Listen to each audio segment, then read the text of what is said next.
Alright, so I'm going to go ahead and assemble the knuckle support to the upper control arm. I've already got the inner control arm shaft installed.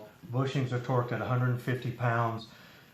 Center mark to the shaft, measured from here to the center mark, from the center mark to here, to make sure that the shaft is centered within the fork of the control arm. Also, you can see that the threads that are exposed are equal. So that's telling me that the shaft is centered in the control arm. On the support, I'm going to assemble it the way the illustration shows in the book, and that is that the eccentric bushing, the hex adjustment on the eccentric bushing faces the front of the car. The exaggerated curve in the control arm faces the front of the car as well. So this is the passenger side. So again, the hex on the adjustment faces the front of the car. The hex on the lower bushing faces the rear of the car. And that's how the illustration shows it in the book. That's how the junkyard parts I bought came. One side of my car was configured this way, the other side was not, which just indicates that one side was worked on, and whoever put it back together either didn't pay attention or just didn't care. I don't think that the direction, these are not actually directional, I don't think. They don't affect the geometry of the front end alignment, but I just want to put it back together the way the book shows it. The new pins are about 3/16 of an inch shorter than the old pins, which shouldn't be a problem. The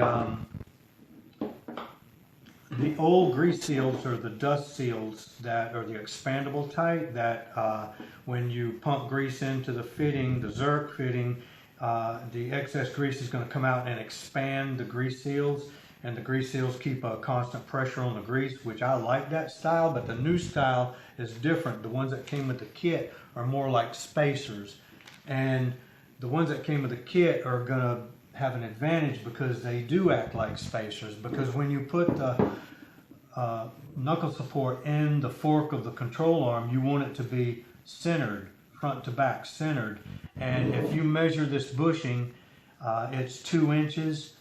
And if you measure two of these grease seals, they equal a 1/2 inch. And if you measure between the surface where the grease seals sit inside the control arm, that measures 2.5 inches.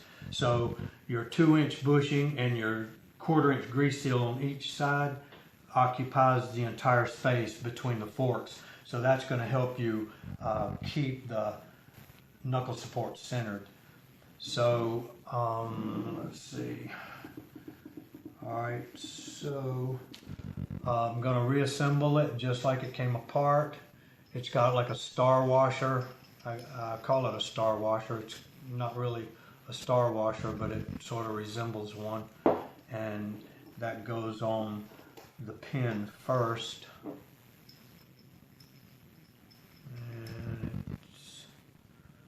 Not real friendly about going on.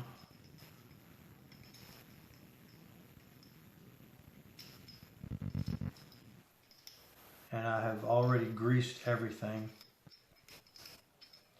I've got grease on the pin, and I've got grease inside the eccentric bushing, and I've got grease in the threaded forks of the control arm. And also now the pin, the hex on the pin that has the Zerk fitting threaded hole faces the front of the car as well, according to the illustration in the book. So I'm going to start the pin into the control arm. Once it pokes through about 3/16 or 1/4 inch, I'll put the grease fitting on it. And now what's key here is that when you put the support up in here, you want to start the threads into the bushing without pushing the support backwards.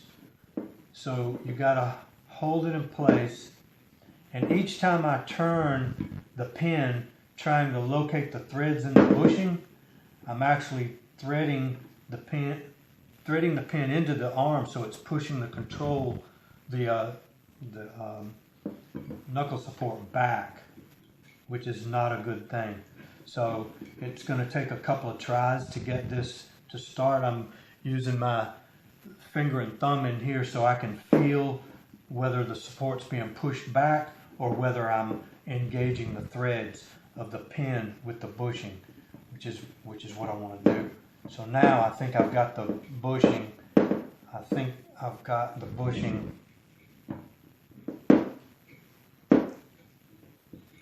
Started, and you can visually see that the support is centered. These spaces are about the same. Might have pushed it back just a little bit. Let me back up. I'm going to shut the vid off for a second and back up and try this again. Alright, so that took a couple of tries.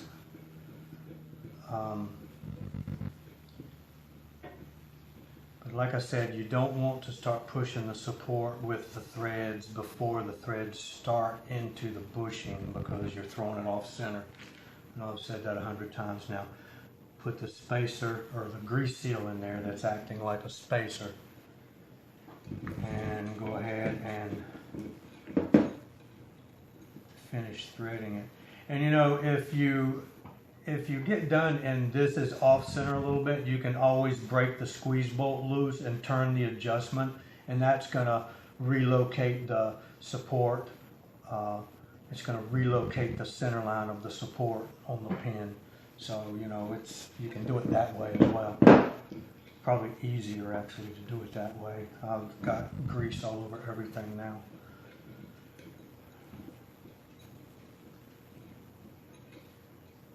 Alright, so let me finish tightening this up. Alright, so here it is, assembled. Put this star washer on, or lock washer, and the lock nut.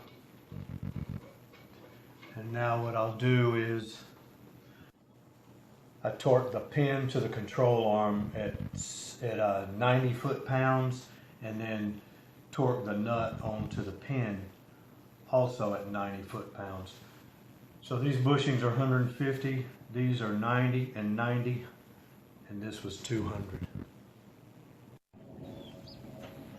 I'm going to start by putting the upper control arm and knuckle support assembly on the passenger side first.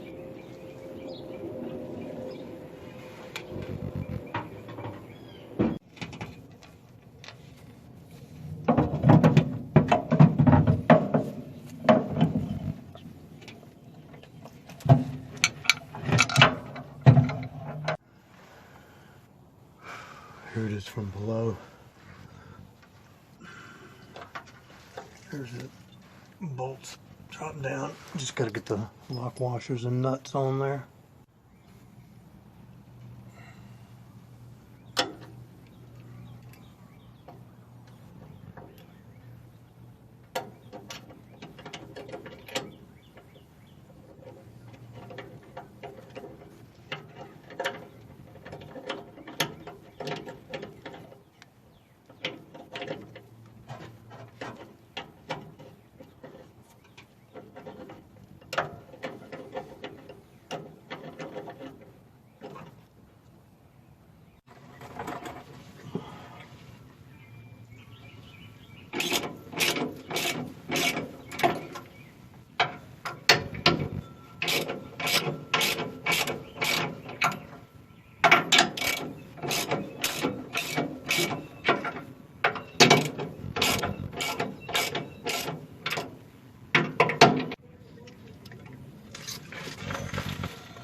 So use the nuts to pull the bolt heads down tight on the inner shaft, and we've got to torque these down now.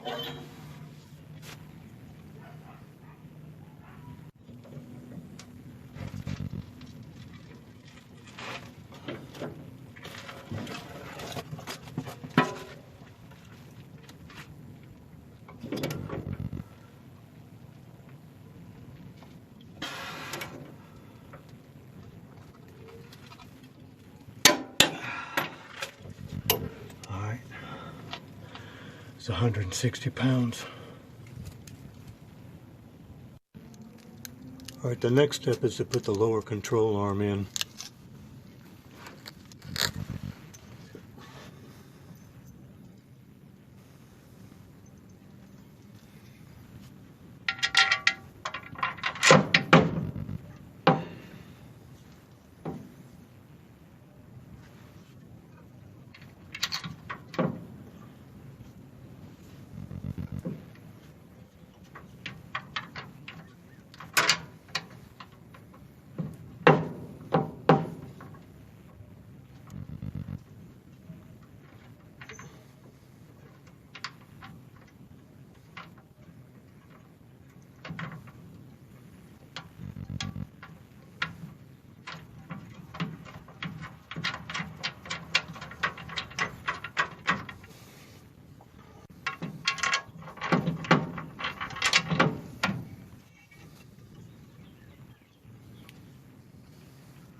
I'll grab the torque wrench and torque these down to 70 pounds.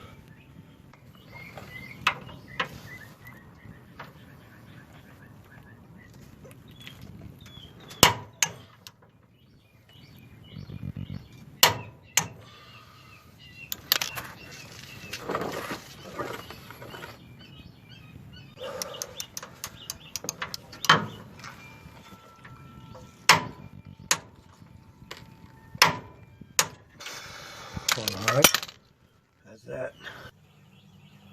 Okay, so if you centered the control arm mounting shaft between the forks of the upper control arm like you're supposed to do, and if you centered the lower control arm shaft between the two forks like you're supposed to do. Then when you get this far together, when you raise this lower control arm, your bushing should wind up centered with the same space on both sides. Mine is slightly forward, just looks like a 1/16 of an inch. So what I can do is loosen the lock nut here, or the squeeze bolt rather, which I never tightened it, and then take a wrench or a vice grip and turn this hex adjustment on your eccentric bushing, and you can move that center line just a little bit if you need to, in order to get your lower bushing centered in the fork. So looking pretty good. Okay, so I'm going to go ahead and put the coil spring in next, and these are coil spring insulators, and in the service manual it mentions a lower insulator probably half a dozen times, but when I took my car apart it did not have a lower insulator. It only had the top insulator, and as I bought the parts for my front end rebuild, the kit came with the top insulator. It made no mention of a bottom insulator. So the question is now, why is there no bottom insulator? So I'm just going to go ahead and install a bottom insulator. These are some type of composite. They're very thin. I don't think it's going to matter whether I have one in there. The coil spring, this is the bottom of the spring, and this area of the spring fits in an indentation in the spring seat in the lower control arm. You can feel a little step right there, so you got to make sure you rotate it and clock it into place so that this is down in the depression in the control arm. The top of the spring is flat, and the top of my springs that came out, they had the insulator. So anyway, this car is going to have an upper and a lower insulator, and I'm going to put a little bit of hot glue on the spring and attach those insulators and let it set up so that the insulators stay in place while I'm trying to install the spring. Yeah, so I went ahead and cut a relief right there in the spring so that the insulator wouldn't hinder the seating of the spring in the lower control arm. I don't know if I needed to do that or not, but what the heck, I just seemed like the right thing to do.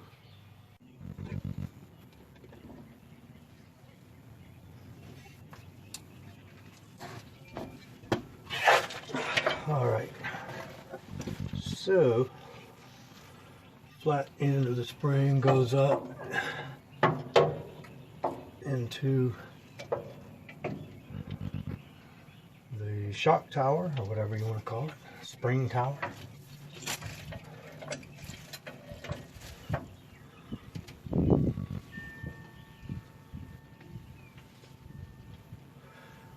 By cutting the relief in the insulator, it'll also allow me to make sure that the spring is sitting down in the recess of the control arm.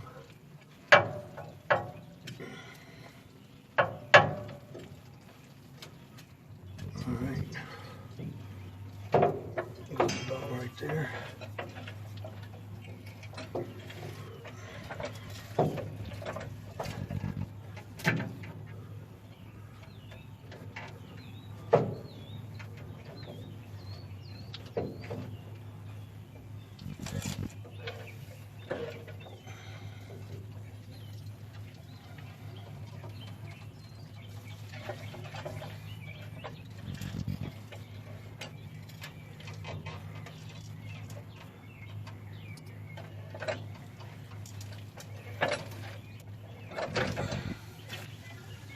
Alright, let me get under there and see if I'm in the right spot up top. And it's looking good.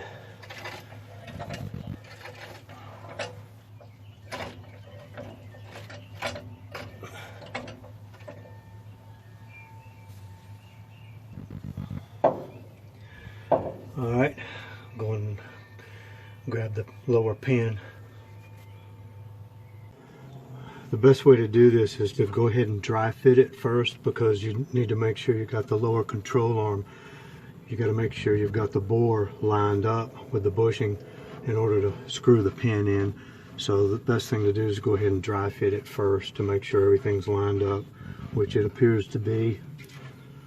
So with the jack in this exact position, now I'll take the pin back out and insert the grease seals.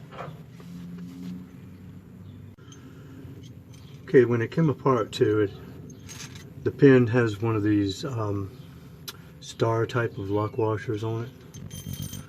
Actually goes on the hex side, and there's another one that goes on the back.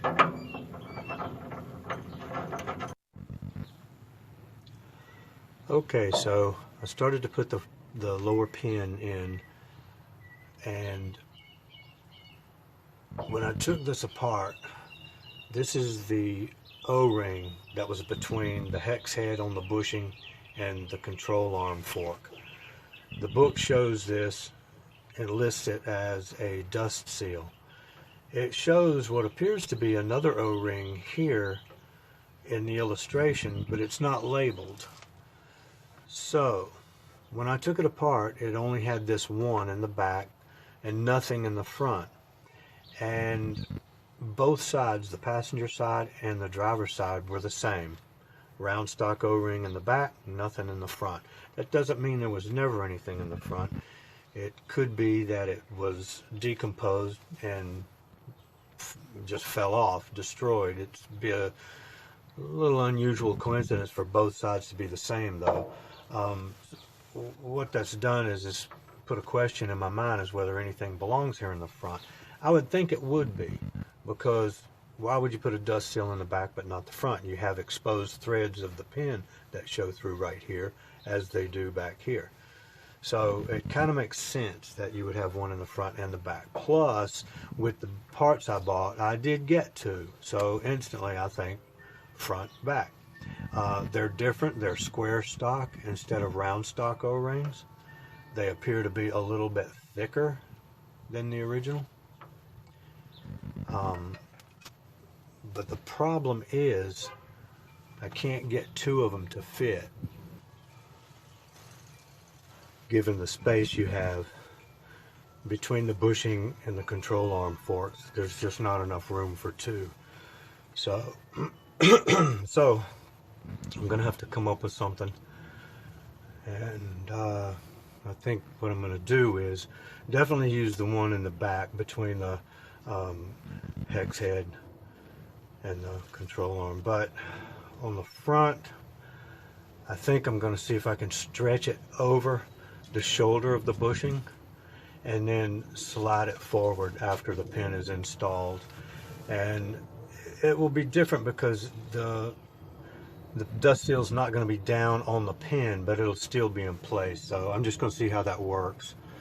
We'll take a look at it, and that's if I can get it to stretch over that shoulder. So we'll see.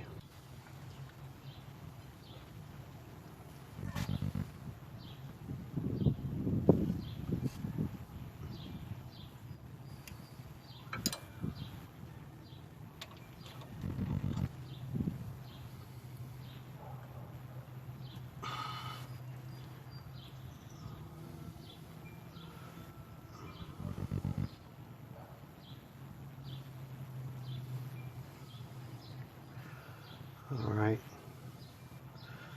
it's on there. All right, there we go. All right, it's on there. And now what that's going to do is, after I install the pin and the other square O-ring back here, and I install the pin through, I should be able to push this O-ring forward and hopefully trap it in what will be this space between the shoulder of the bushing and the control arm fork. And I'm not real sure if that's the proper installation. May or may not work, but I don't think I have any choice.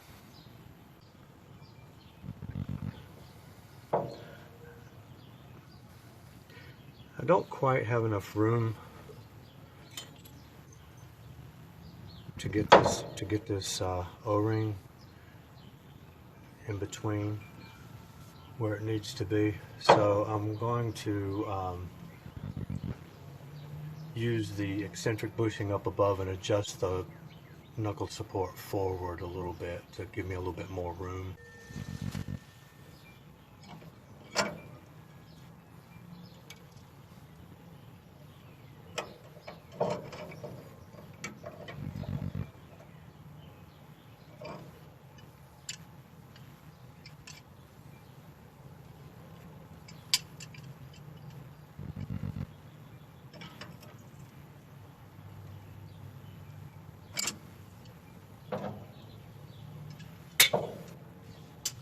Okay, so by turning that, I move the center line forward like I talked about earlier. And now I have plenty of room to get the O-ring, to put the O-ring in place.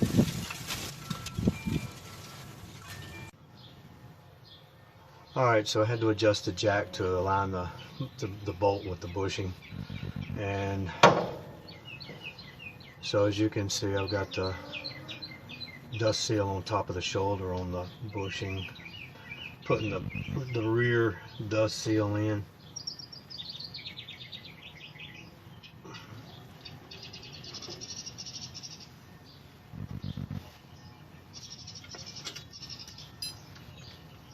Make sure my pin will come through. Just going to put a little light pressure, a little bit of pressure on the knuckle support while I get the threads to start, so that I'm trying to keep it centered in the fork.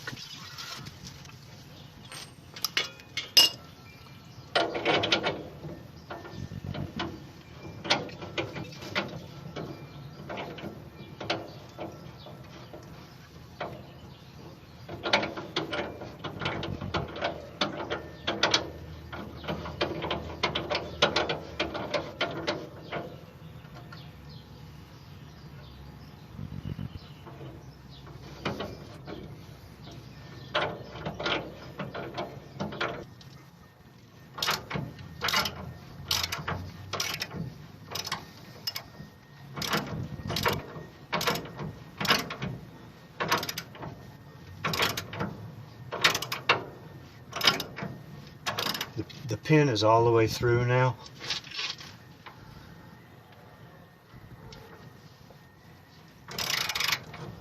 It did get a little tough to turn.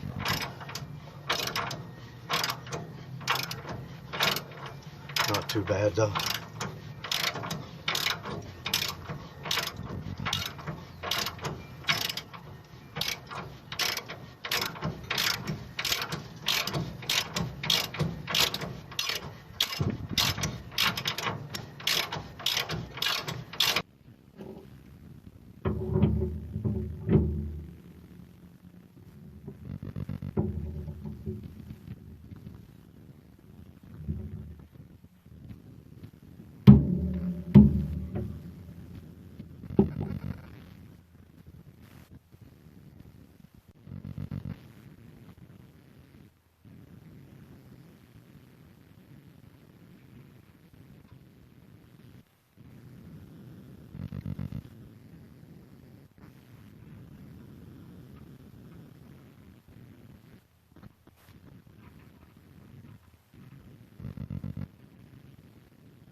Alright, so here's the rear grease seal, and here's the front grease seal that's up on the shoulder.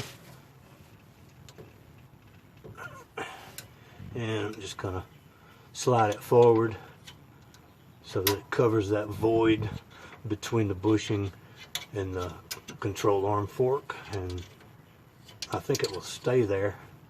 It's not going down tight against the pin, but I think it will still serve its purpose, and I believe it will stay in place.